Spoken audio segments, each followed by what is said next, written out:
हम्म।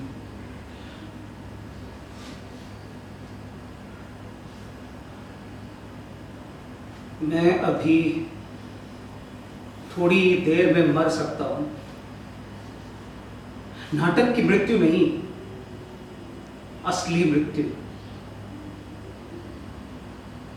आपकी आंखों के सामने ही मेरे प्राण पखेरु उड़ सकते हैं।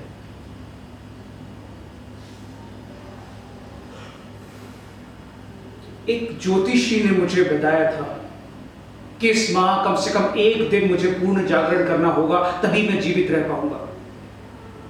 नहीं तो महीने की आखिरी रात पूरी होते ही मेरी मृत्यु हो जाएगी।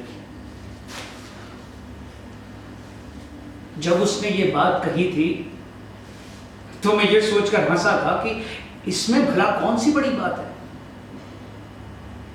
लेकिन आज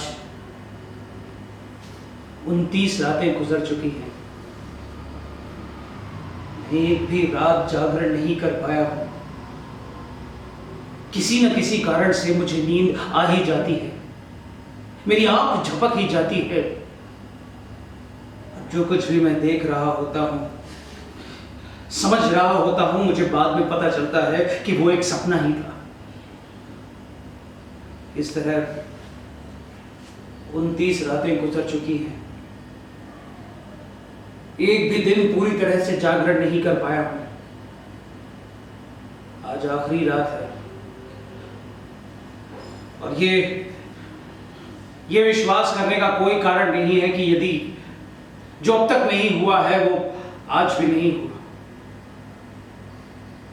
और यदि ऐसा हो गया तो मेरा तो सर्वनाश ही समझिए।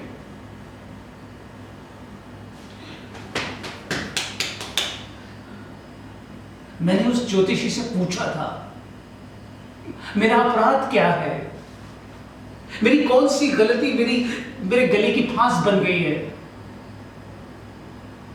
उसने मुझे बताया कि तुमने नाटक लिखे हैं, खिलाए हैं। तुम पर विश्वास करके आई हुई भोली भाली जनता को उन टूटी फूटी कुर्सियों और बेंचों पर न तो आराम मिला और ना ही पूरी तरह से नींद आई। इस तरह से उन्होंने नरक यातना भोगी है और वही नींद बनकर इस वक्त तुम्हारे पीछे पड़ी हुई है। मुझे नहीं पता था कि मेरे नाटक इतने परिणामकारी होते हैं। आज आखिरी रात है, सब घर वालों की नजर बचाकर इसलिए मैं यहां पर आ गया हूं। मैंने सोचा कि पूरी जीवन लेखक का घमंड होने के नाते मैं उनको आंखें दिखाता रहा, उनके सामने यूं मरना ठीक नहीं है। ये मंदिर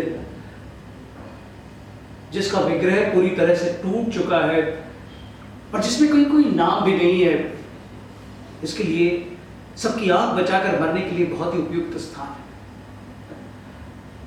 मानो ये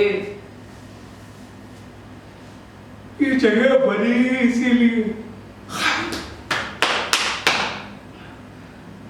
लेकिन एक बात पक्की है, अगर मैं इस बार बच गया तो नाटक नहीं लिखूंगा, बिल्कुल नहीं लिखूंगा। कहानी, कथानक, प्लॉट, इतिवृत्त कुछ भी नहीं, कुछ भी नहीं। भगवान की कसम, भगवान की कसम।